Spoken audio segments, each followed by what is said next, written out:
Ya, ada seorang bapak misalnya, anaknya dibawa oleh teman laki-lakinya, diajak pacaran misalnya malam mingguan. Ya biasanya kalau anak muda kan begitulah, pasti maksiat di situ. Ngapain? Bareng-bareng malam-malam dibonceng misalnya. Lah ini bapaknya nggak ikut pacaran di rumah, punya anak dibiarkan, ridho kan berarti kan? Ridho nambahan ridho. Kalau nggak ridho ngapain dibiarkan? Lah itu ayah seperti ini dia terjatuh kepada perbuatan maksiat. Kenapa? Karena ridho dengan perbuatan maksiat anaknya. شفت الوجع عنده كتير ظهره من حنين لا تدري. Termasuk kewajiban hati adalah menyesal atas perbuatan maksiat. Jadi ini termasuk kewajiban hati. Seseorang ketika terjatuh kepada perbuatan maksiat, maka wajib untuk menyesal, untuk bertaubat. Baik itu dosa besar, maksiat besar, ataupun maksiat kecil, dosa kecil. Dan menyesalnya ini adalah karena dia bermaksiat kepada Allah, bukan karena aibnya terbongkar, atau karena hartanya ludes, atau ternyata orang yang dia bunuh ini adalah ternyata anaknya sendiri. Bukan seperti itu. Tetapi menyesalnya ini adalah karena dia telah bermaksiat kepada Allah Subhanahu wa ta'ala. Kemudian juga wajib untuk bertawakal kepada Allah. Tawakal ini maksudnya adalah pasrah, berserah diri kepada Allah setelah melakukan ikhtiar, melakukan usaha. Jadi seseorang misalnya dia profesinya adalah petani, dia ya membajak sawah, membersihkan sawah, menyemai benih, menjaga dan menyirami, merawat dan seterusnya.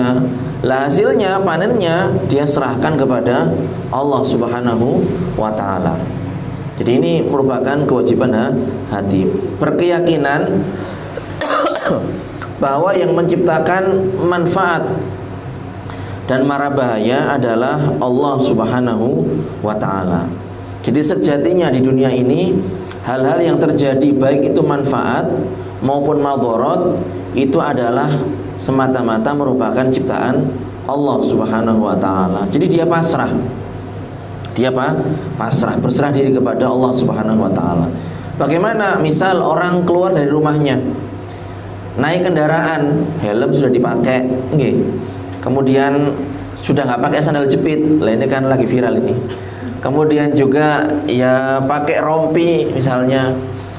Sepedanya juga lengkap, spionnya 2 lengkap, sen kanan sen kiri semuanya juga tidak ada masalah, plat nomor juga semuanya oke, tidak ada masalah. Sudah hati-hati, tidak terlalu menengah, tidak terlalu cepat juga ya. Waspada ketika mengendarai sepeda motornya. Ikhtiar kepada tawakal kepada Allah Subhanahu wa ta'ala. Lah kok kalau ternyata dia kecelakaan, ya sudah, berarti itu adalah takdir Allah Subhanahu wa ta'ala. Yang jelas di awal dia sudah tawakal, sudah ikhtiar. Kemudian setelahnya dia berserah diri kepada Allah Subhanahu wa ta'ala. Hal-hal yang terjadi kepadanya, baik manfaat atau mara bahaya, itu semuanya adalah ciptaan Allah Subhanahu wa ta'ala. Kemudian juga wajib seseorang itu, termasuk kewajiban hati, untuk senantiasa merasa diawasi oleh Allah Subhanahu wa ta'ala.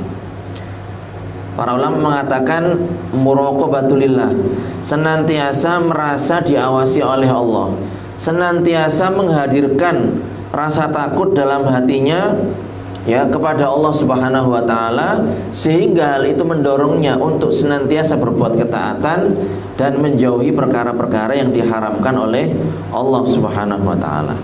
Oleh karenanya para ulama mengatakan seorang anak yang awal mula baligh, maka dia harus niat, dia harus tekad bulat bahwasanya dia akan mendatangkan seluruh perintah Allah Subhanahu wa ta'ala. Mendatangkan maksudnya adalah melaksanakan seluruh perintah Allah Subhanahu wa ta'ala dan menjauhi perkara-perkara yang diharamkan.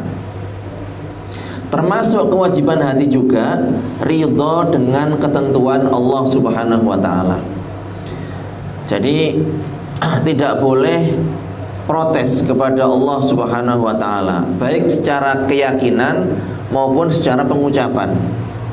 Ketika diberikan kesempitan hidup oleh Allah Subhanahu wa taala, maka tidak boleh protes. Ketika diberikan oleh Allah Subhanahu wa taala rezeki yang sempit, maka juga tidak boleh protes kepada Allah Subhanahu wa taala, melainkan dia harus ridha dengan segala ketentuan Allah Subhanahu wa taala. Mau kondisi sedang, mau kondisi susah, mau kondisi lapang, mau kondisi sempit, baik dalam keadaan sehat maupun sakit, manis, pahit, ya, maka di sini dia wajib ridho dengan ketentuan Allah Subhanahu wa taala. Nah, tetapi perlu kita pahami bahwasanya hal yang ditentukan oleh Allah, makhluk yang ditakdirkan dan ditentukan oleh Allah, ini ada yang baik, ada yang buruk. Ada yang baik, ada yang buruk. Lah, makhluknya kalau sifatnya Allah kita harus ridho, harus rela.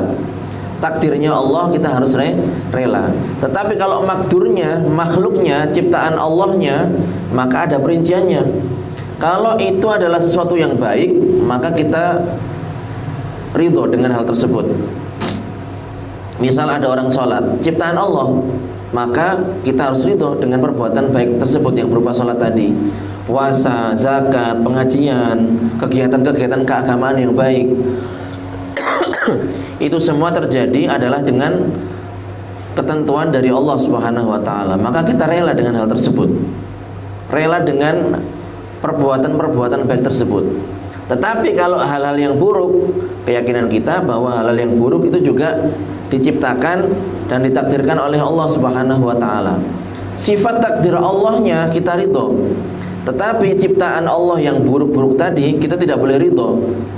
Jadi kalau ada orang minum khamar, ada orang berzina, ada orang makan harta riba, ada orang menzalimi orang lain, membunuh orang lain dengan tanpa hak, berbuat kekufuran, berbuat kemurtatan, berbuat kemaksiatan, itu semuanya terjadi dan itu ditakdirkan oleh Allah. Maka sikap kita adalah terkait ciptaan Allah yang buruk tadi, kita tidak boleh ridho. Jadi kalau ada orang zina, ya kita tidak boleh ridho karena itu perbuatan yang diharamkan oleh Allah Subhanahu wa taala.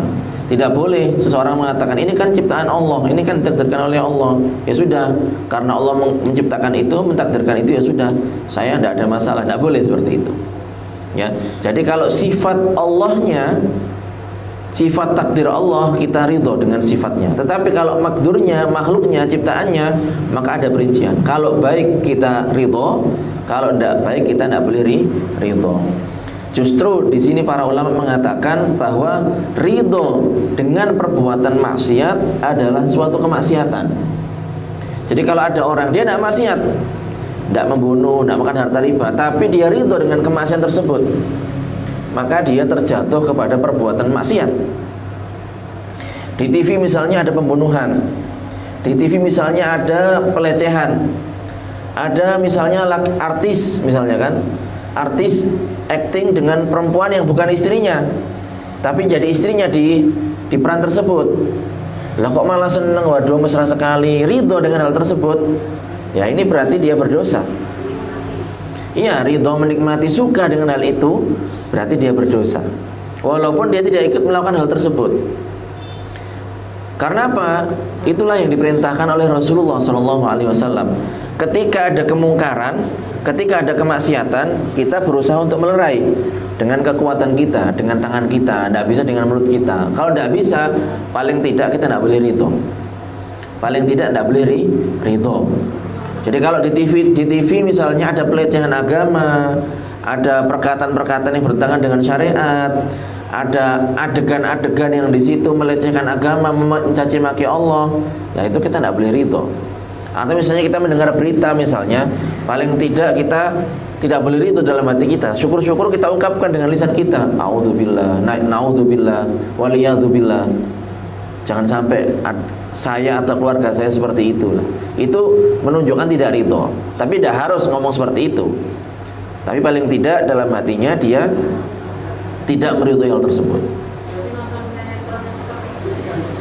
Ya kalau menonton sinetron ya harus, hatinya harus dijaga. kalau waduh senengnya dan seterusnya mesra sekali, ada ridho terkait perbuatan-perbuatan maksiat tersebut, itu tidak boleh. Jadi gini, sekedar melihat ini tidak berdosa sebenarnya, sekedar melihat. Tapi kan nanti kan ada pergolakan hati dan seterusnya. Lah itu yang kita harus ngatur. Lah biasanya sulit kayak gitu. Ya sudah, daripada nonton sinetron, ya sudah nonton kajian-kajian yang bermanfaat. Ikut pengajian seperti ini.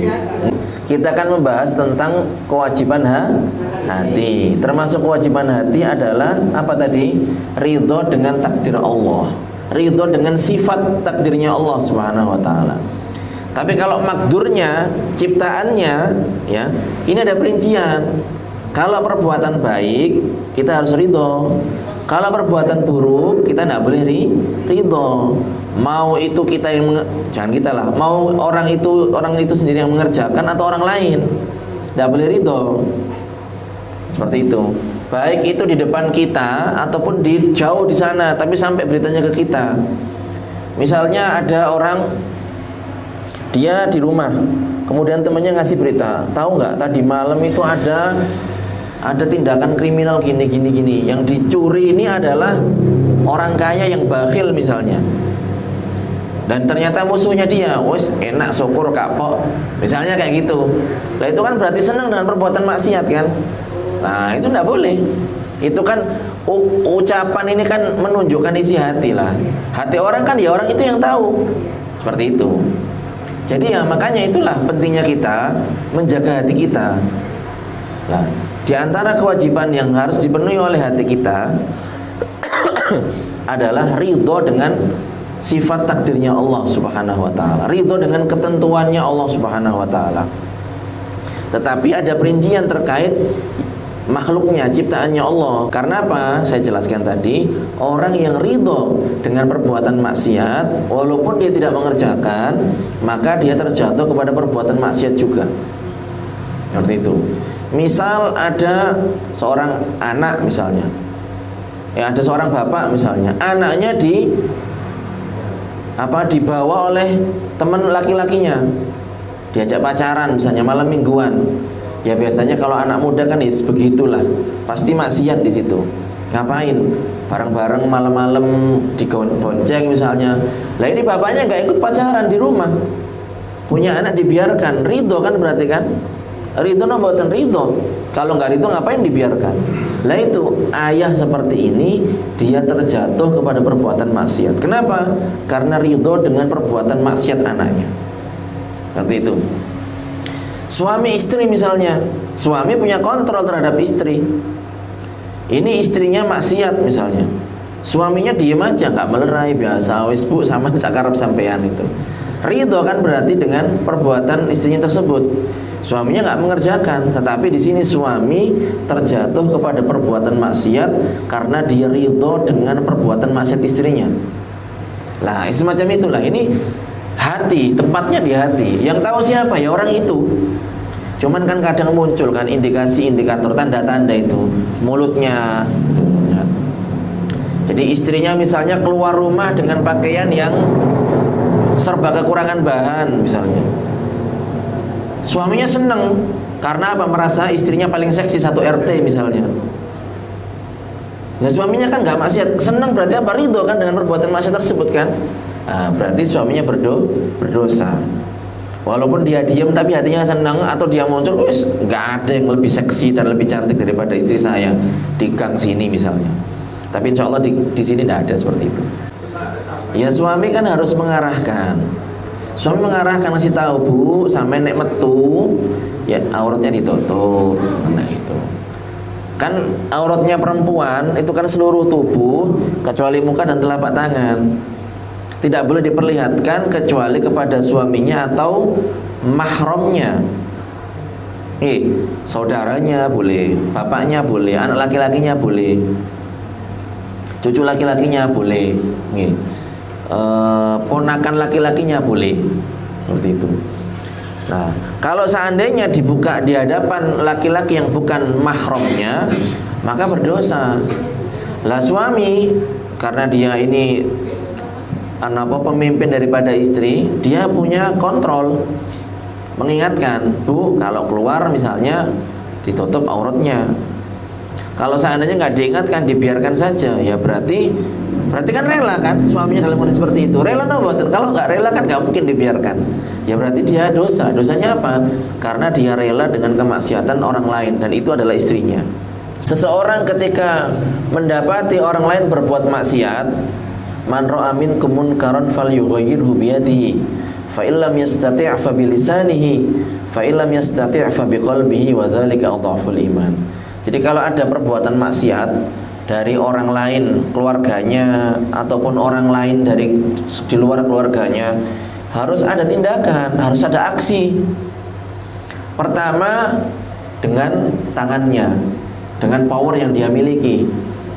Kalau memang tidak bisa, memang benar-benar tidak bisa, karena ini orangnya ini punya power lebih besar misalnya, dan nggak ngefek misalnya kalau dengan powernya, dengan lisannya dinasihati. Mbok yo seperti ini Pak, kan ini tidak boleh, ini kan haram, dengan cara yang baik, dengan cara yang santun. Kalau memang tidak bisa, ya sudah, minimal paling akhir diingkar dalam hatinya. Kalau tiba-tiba nggak ada upaya sama sekali, aku pokoknya ingkar, ya tidak seperti itu juga. Tetap dia belum gugur kewajibannya. Kewajiban amar ma'ruf nahi munkarnya belum gugur. Nggak langsung ke level yang nomor 3. Ya biasanya suami kan punya kontrol sama istrinya kan.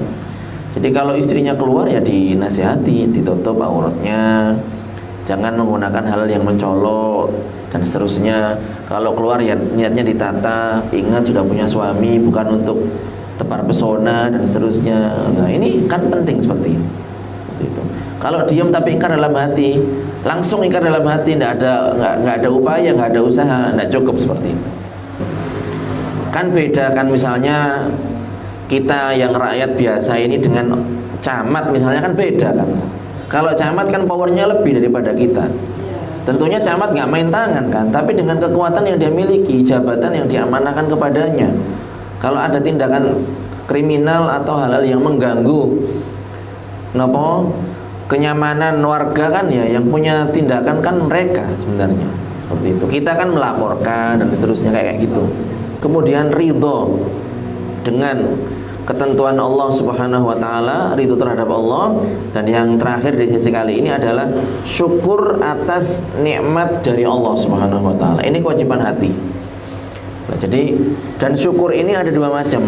Ada syukur wajib, ada syukur sunnah.